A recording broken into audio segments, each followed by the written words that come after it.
नमस्कार दोस्तों। आज है 5 जुलाई 2023। 5 जुलाई 2023 के जितने भी महत्वपूर्ण करंट अफेयर के क्वेश्चन हैं वो हम इस वीडियो में डिस्कस करेंगे और उनसे संबंधित जितने भी रिलेटिव फैक्ट हैं वो भी मैं आप सबको बताऊंगा। तो शुरू करते हैं आज की करंट अफेयर के ये सेशन। पहला क्वेश्चन है आज की करंट अफेयर की वीडियो का। हाल ही में 108वें भारतीय प्राणी सर्वेक्षण दिवस के लिए 3 दिवसीय उत्सव कार्यक्रम का उद्घाटन किसने किया है? तो इसका जो राइट आंसर हो जाएगा वो हो जाएगा ऑप्शन सी, भूपेंद्र यादव। ये हैं भूपेंद्र यादव। इन्होंने ही अभी 108वें भारतीय प्राणी सर्वेक्षण दिवस के लिए 3 दिवसीय उत्सव कार्यक्रम का उद्घाटन किया है। थोड़ा सा इस क्वेश्चन के बारे में देखेंगे। 1 जुलाई 2023 को इसका उद्घाटन कोलकाता में किया गया है। इस दिन इस 3 दिवसीय उत्सव कार्यक्रम में नेचुरल हिस्ट्री म्यूजियम लंदन सहित देश विदेश से 400 प्रतिनिधियों ने भाग लिया। भारतीय प्राणी सर्वेक्षण ने भूटान सरकार, IIT जोधपुर और वर्धमान विश्वविद्यालय के साथ 3 समझौता ज्ञापनों पर हस्ताक्षर किए। भारतीय प्राणी सर्वेक्षण की जो स्थापना हुई है वो 1 जुलाई 1916 को हुई है। भारतीय प्राणी सर्वेक्षण का मुख्यालय कोलकाता में है। भारतीय प्राणी सर्वेक्षण की जो निदेशक हैं वो डॉक्टर धृति बनर्जी हैं। इतना आपको इस क्वेश्चन से जानकारी प्राप्त होती है, आप उसको भी याद रखेंगे। आज की वीडियो अगर आपको पसंद आती है, अगर आपको किसी भी प्रकार से हेल्पफुल लगती है, किसी भी कॉम्पिटिटिव एग्जाम के लिए आपकी सहायता करती है, तो हमारे चैनल को सब्सक्राइब करें, अधिक से अधिक शेयर करें। बढ़ते हैं अगले करंट अफेयर की ओर। अगला करंट अफेयर है, हाल ही में भारत के सॉलिसिटर जनरल के रूप में किसे फिर से नियुक्त किया गया है? तो यहाँ पे इसका जो राइट आंसर हो जाएगा वो हो जाएगा आपको ऑप्शन बी, यानी कि तुषार मेहता।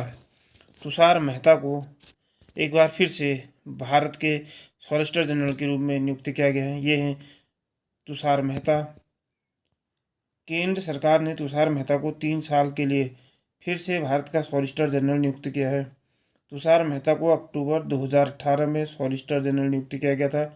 तब से इनके कार्यकाल को दूसरी बार बढ़ाया जा चुका है। इसके साथ ही सुप्रीम कोर्ट के 6 अतिरिक्त सॉलिसिटर जनरल के कार्यकाल को भी 3 साल की अवधि के लिए बढ़ाया गया है। भारत में सॉलिसिटर जनरल और अतिरिक्त सॉलिसिटर जनरल केवल वैधानिक पद हैं। अटॉर्नी जनरल देश का शीर्ष कानून प्रवर्तन अधिकारी होता है। इतना सब कुछ आपको इस क्वेश्चन से याद जानकारी मिलती है, आप उसको भी याद रखेंगे। बढ़ते हैं अगले करंट अफेयर की ओर। अगला करंट अफेयर है, हाल ही में भारत के पहले स्वदेशी रूप से विकसित परमाणु ऊर्जा रिएक्टर का वाणिज्यिक परिचालन किस राज्य में शुरू किया गया है? तो इसका जो राइट आंसर हो जाएगा वो हो जाएगा गुजरात। ये है मैप में गुजरात। और अगर गुजरात की बात करें तो गुजरात की जो राजधानी है वो गांधीनगर है। गुजरात के जो CM है वो है भूपेंद्र भाई पटेल। गुजरात के जो गवर्नर हैं वो हैं आचार्य देवव्रत।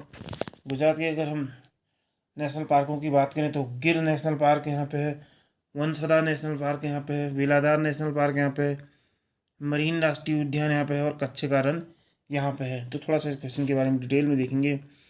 गुजरात में काकरापारा परमाणु ऊर्जा परियोजना KAPP में भारत के पहले स्वदेशी रूप से विकसित 700 मेगावाट के ऊर्जा रिएक्टर का वाणिज्यिक परिचालन शुरू कर दिया गया है। वर्तमान में यह यूनिट कुल उत्पादन के 90% पर काम कर रही है। इसका Vikas nuclear power corporation of India limited यानी कि NPCIL द्वारा किया गया है। Vikas nuclear power corporation of India limited का जो मुख्यालय है वो मुंबई में है। बढ़ते हैं अगले करंट अफेयर की ओर। अगला करंट अफेयर है, हाल ही में पतले प्लास्टिक बैगों पर प्रतिबंध लगाने वाला दुनिया का पहला देश कौन बन गया है? तो इसका जो राइट आंसर हो जाएगा वो हो जाएगा ऑप्शन सी, यानी कि न्यूजीलैंड।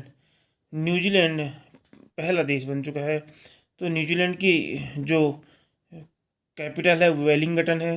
न्यूजीलैंड की जो PM है वो है जेसिंडा अर्डन। थोड़ा सा इसके बारे में डिटेल में देखेंगे। न्यूजीलैंड में इन प्लास्टिक बैगों का उपयोग सबसे ज़्यादा सुपरमार्केट में फल और सब्जियों के लिए किया जाता था।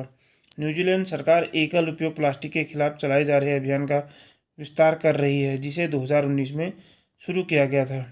बढ़ते हैं अगले करंट अफेयर की ओर। अगला करंट अफेयर है, हाल ही में एशियाई मिश्रित युगल स्क्वैश टूर्नामेंट 2023 में किस भारतीय जोड़ी ने स्वर्ण पदक जीता है। इसका जो राइट आंसर हो जाएगा वो हो जाएगा ऑप्शन डी, दीपिका पल्लिकल और हरदीपाल से संधू। इन्होंने ही 2023 का जो मिश्रित युगल स्क्वैश टूर्नामेंट है इसमें स्वर्ण पदक जीता है। ये हैं दीपिका पल्लिकल और हरदीपाल से संधू, इन्होंने ही अभी स्क्वैश में गोल्ड जीता है। तो थोड़ा सा इसके बारे में डिटेल में देखेंगे। दीपिका पल्लिकल और हरिंदर पाल से संधू ने मलेशिया के युआन यूएन और राचेर अर्नोल्ड को 2-0 से हराया। एक अन्य भारतीय जोड़ी अनाहत सिंह और अभय सिंह ने भी इस टूर्नामेंट में कांस्य पदक जीता। मिश्रित युगल स्पर्धा हांगजो एशियाई खेलों के लिए ट्रायल स्पर्धा के रूप में आयोजित की जा रही है। ट्रायल इवेंट 26 जून को शुरू हुआ। इस इवेंट में 10 देशों और क्षेत्रों के 42 एथलीटों वाली 21 टीमों ने हिस्सा लिया। बढ़ते हैं अगले करंट अफेयर की ओर। अगला करंट अफेयर है, हाल ही में भारत की राष्ट्रीय क्रिकेट टीम की मुख्य प्रायोजक कौन सी कंपनी बनी है?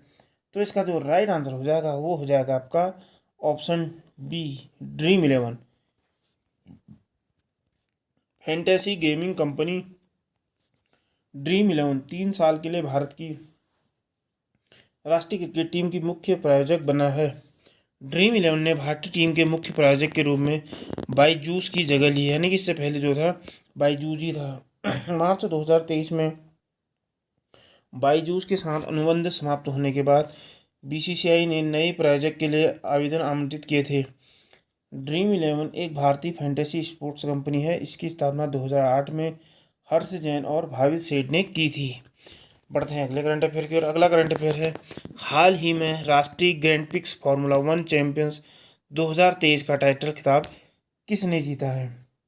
तो इसका जो राइट आंसर हो जाएगा वो हो जाएगा आपका ऑप्शन सी, यानी कि मैक्स वर्स्टैपन ने लुइस कह सकते हैं ग्रैंड प्रिक्स फार्मूला 1 चैंपियनशिप 2023 का टाइटल जीता है। तो थोड़ा सा इसके बारे में देखेंगे, और ये है max Verstappen. Formula 1 champions max Verstappen ने ऑस्ट्रेलिया ग्रैंड प्रिक्स 2023 का टाइटल अपने नाम कर लिया है। यह उनका तीसरा लगातार ग्रैंड प्रिक्स टाइटल है। मैक्स वर्स्टैपन रेड बुल की टीम की ओर से फार्मूला 1 में भाग लेते हैं। मैक्स एमिलियन वर्स्टैपन एक डच बेल्जियम रेसिंग ड्राइवर और 2021 और 22 के फार्मूला 1 वर्ल्ड चैंपियन हैं। बढ़ते हैं अगले करंट अफेयर के। अगला करंट अफेयर है, नए राष्ट्रीय साइबर सुरक्षा समन्वयक कौन बने हैं? तो इसका जो राइट आंसर हो जाएगा वो हो जाएगा यू नायर। ये हैं यू नायर, ये ही अभी राष्ट्रीय साइबर सुरक्षा समन्वयक बने हैं। सरकार ने लेफ्टिनेंट जनरल एम.यू. नायर को नया राष्ट्रीय साइबर सुरक्षा समन्वयक नियुक्त किया है। वह लेफ्टिनेंट जनरल सेवानिवृत्त डॉक्टर राजेंद्र पंत और पहले डॉक्टर गुलशन राय के बाद यह पद संभालने वाले तीसरे व्यक्ति बन गए हैं। Lieutenant general M U. नायर ने पहले सेना मुख्यालय में सिग्नल ऑफिसर इन चीफ की भूमिका निभाई थी। इतना सब कुछ आपको इस क्वेश्चन से जानकारी प्राप्त होती है, उसको भी याद रखेंगे। पढ़ते हैं अगले करंट अफेयर की ओर। अगला करंट अफेयर है, किस विश्वविद्यालय के छात्रों ने एक रोबोट मछली बनाई है जो महासागर में ई-डीएनए नमूने एकत्र कर सकती है? तो यहाँ पे इसका जो राइट आंसर हो जाएगा वो हो जाएगा ऑप्शन बी, यानी कि ज्यूरिख विश्वविद्यालय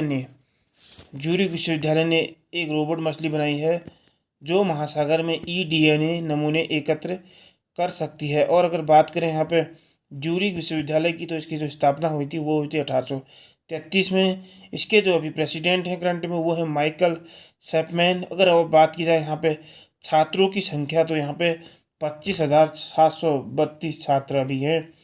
अब बात करें थोड़ा सा इसके बारे में डिटेल में देखेंगे। ये स्विट्जरलैंड में स्थित ETH ज्यूरिख विश्वविद्यालय के छात्रों ने एक रोबोट मछली बनाई है जो समुद्र में ई-डीएनए नमूने और उच्च रेजोल्यूशन वीडियो एकत्र कर सकती है। बेले नामक रोबोट, जिसमें एक सिलिकॉन पंख है, पानी के भीतर अपने स्थान को नेविगेट करने के लिए AI का उपयोग करता है। बढ़ते हैं अगले करंट अफेयर की ओर। अगला करंट अफेयर है, UCC का पूर्ण रूप क्या है? UCC का पूर्ण रूप है समान नागरिक संहिता। तो इसका जो हम देखें, अगर UCC का अगर हम यहाँ पे फुल फॉर्म देखें, तो UCC का जो फुल फॉर्म है वो है आपका यूनिफॉर्म सिविल कोड।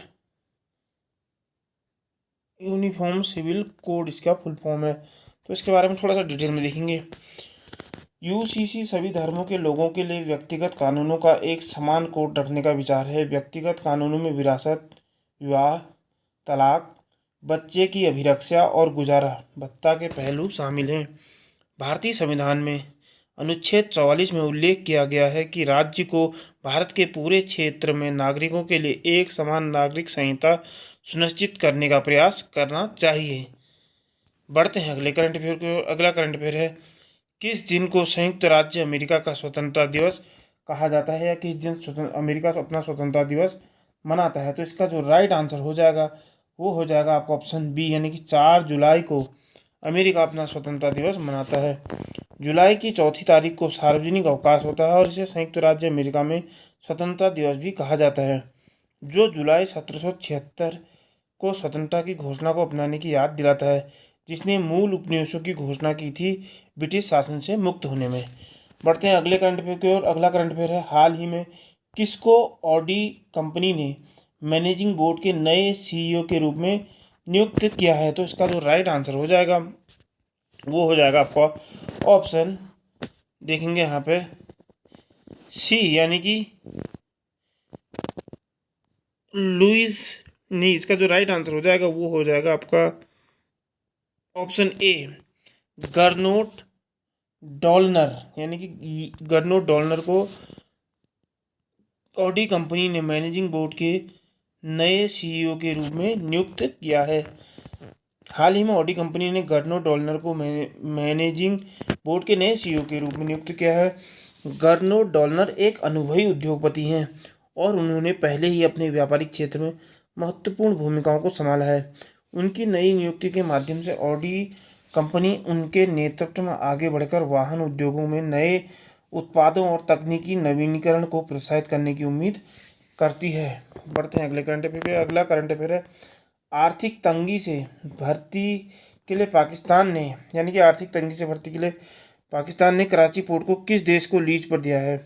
आर्थिक तंगी से उभरने के लिए पाकिस्तान, यहाँ पर थोड़ा सा यहाँ पर टाइपिंग मिस्टेक हुई है, तो भर्ती नहीं होगा, यहाँ पर होगा आर्थिक तंगी से उभरने के लिए पाकिस्तान ने कराची पोर्ट को किस देश को लीज पर दिया है? तो इसका जो राइट आंसर हो जाएगा वो हो जाएगा आपका ऑप्शन बी, यानी कि संयुक्त अरब अमीरात। संयुक्त अरब अमीरात को आर्थिक तंगी से प्रभावित पाकिस्तान ने सार्वजनिक संपत्ति को लीज पर देना शुरू कर दिया है। कराची पोर्ट के पूरे हिस्से में संयुक्त अरब अमीरात की कंपनी को 22 करोड़ डॉलर की लीज दी गई है। बढ़ते हैं अगले करंट अफेयर की। अगला करंट अफेयर है, भारत के वर्तमान आईटी मंत्री कौन हैं जिन्होंने हाल ही में एक उन्नत 6G टेराहार्ट परीक्षण और एक उन्नत पॉलिटिकल संचार परीक्षण लॉन्च किया है? तो इसका जो राइट आंसर हो जाएगा वो हो जाएगा आपका ऑप्शन डी, अश्विनी वैष्णव। ये हैं आईटी मंत्री अश्विनी वैष्णव। इन्होंने ही अभी ये एक उन्नत 6G टेराहार्ट्स परीक्षण और एक उन्नत ऑप्टिकल संचार परीक्षण विस्तार लॉन्च किया है। एक आधिकारिक विज्ञप्ति के अनुसार परियोजनाओं के लिए 240.51 करोड़ का अनुदान दिया गया है। मंत्री ने 6G उत्पादों के विकास में सरकार, उद्योग और शिक्षा जगत के बीच बेहतर सहयोग के लिए भारत 6G अलायंस भी लॉन्च किया है। आज के अंतिम करंट अफेयर की ओर बढ़ते हैं। द योग सूत्र फॉर चिल्ड्रन नामक पुस्तक हाल ही में किसके द्वारा लिखी गई है? तो इसका जो राइट आंसर हो जाएगा वो हो जाएगा ऑप्शन ए, ये लिखी गई है रूपा पाई के द्वारा। थोड़ा सा इस बारे में देखेंगे। द योग सूत्र फॉर चिल्ड्रन योग फॉर पतंजलि के 2000 साल पुराने ग्रंथ के रहस्य को उजागर करने पर केंद्रित है। इसका उद्देश्य योग को उनके रोजमर्रा के अनुभवों से जोड़कर बच्चों में सर्वश्रेष्ठता लाना है। इस पुस्तक का सार देखेंगे। यह पुस्तक ऊर्जा और दृष्टिकोण के पोषण के लिए महर्षि पतंजलि की तकनीकों की पड़ताल करती है। पुस्तक में चित्रकार सयान मुखर्जी की श्वेत श्याम कलाकृति शामिल है। इसे युवा पाठकों को आकर्षित करने और उनके बढ़ते जटिल जीवन से निपटने में मदद करने के लिए भी डिज़ाइन किया गया है। पुस्तक का जो उद्देश्य है वो है युवा पाठकों में सकारात्मक और आत्मविश्वास पैदा करना। तो इस साल कुछ और भी पुस्तकें हैं, तो देखेंगे उनके बारे में थोड़ा सा। S.K. भट्टाचार्य के द्वारा जो पुस्तक लिखी गई है वो है भारत के वित्त मंत्री स्वतंत्रता से आपातकाल तक, यानी कि 1947 से 1977 तक। विजय डरदा के द्वारा जो लिखी गई है वो रिनसाइट है। आदित्य भूषण के द्वारा जो है वो है guts amidst bloodbath the Anshuman Gaekwad narrative. Ruskin Bond के द्वारा जो लिखी गई है वो है the golden years. Amitabh Kant के द्वारा जो लिखी गई है वो है made in India 75 years of business and enterprises. Shri Narayan Bagul के द्वारा जो लिखी गई है वो है रिफ्लेक्शन। अमिताभ घोष के द्वारा स्मोक एंड एसेज। बोरिया मजुमदार के द्वारा Sachin at 50 celebrating a maestro. Shantanu Gupta के द्वारा लिखी गई है ग्राफिक उपन्यास अजय टू योगी आदित्यनाथ। और पिछले वीडियो का जो सवाल था वो था कि हाल ही में किस राज्य सरकार द्वारा वन टैप वन ट्री अभियान की शुरुआत की गई थी या की जा रही थी। तो इसका जो राइट आंसर था वो था उत्तर प्रदेश गवर्नमेंट के द्वारा। तो थोड़ा सा इसके बारे में डिटेल में देखेंगे। जैसा कि मैंने पहले भी आपको बताया था, 1 जुलाई से वन टैप वन ट्री अभियान की शुरुआत करने जा रही है उत्तर प्रदेश गवर्नमेंट। इसे नमामि गंगे कार्यक्रम और भारत और राज्य सरकार के तहत ग्रामीण जल आपूर्ति विभाग द्वारा लॉन्च किया जाएगा। इस अभियान के तहत राज्य के ग्रामीण क्षेत्रों में प्रत्येक नल कनेक्शन के साथ मुफ्त पौधे वितरित किए जाएंगे। इस अभियान के शुरू होने के 1 सप्ताह के भीतर 5 लाख से अधिक पौधे वितरित किए जाएंगे। इस अभियान का उद्देश्य ग्रामीण क्षेत्रों में पीने योग्य नल का पानी सुनिश्चित करने हेतु हरित क्षेत्र को बढ़ावा देना है। और आज की वीडियो में इतना ही। आज की वीडियो का जो क्वेश्चन है वो है आपका, हाल ही में भारतीय भूवैज्ञानिक सर्वेक्षण द्वारा किस राज्य में भारत का सबसे बड़ा नेचुरल आर्क खोजा गया है।